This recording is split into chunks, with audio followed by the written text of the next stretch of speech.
Значи ова барање на ССМ е многу реално, од проста причина што мислам дека само минатата година не стигнав за вечерва да ја направам проценката, трошоците за живот за едно 4-члено семејство се зголемени некаде од 6 до 7.000 денари. Значи без разлика вие што сте правеле, значи ништо да не сте правеле, да сте ја држале таа потрошувачка кошничка на минимум за 4-члено семејство, значи вие за година дена сте посиромашни за 6.000 денари.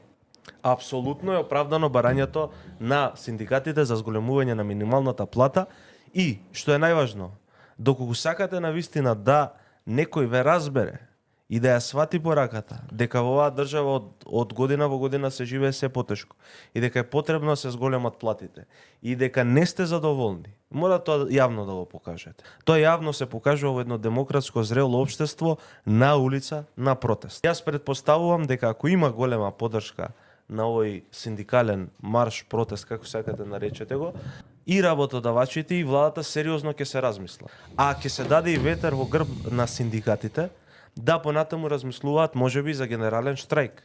Затоа што навистина сите разговараме со луѓето, ги гледаме цените во маркетите, полека состојбата во оваа држава станува неодржлива. Че едноставно луѓето не може да го поминат месецот. Со поддршка на овој протест, со поддршка на синдикатот, давате поддршка и работите за самите вас.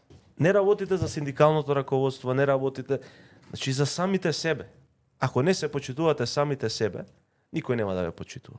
Излезете на улици и покажете што сакате и што барате.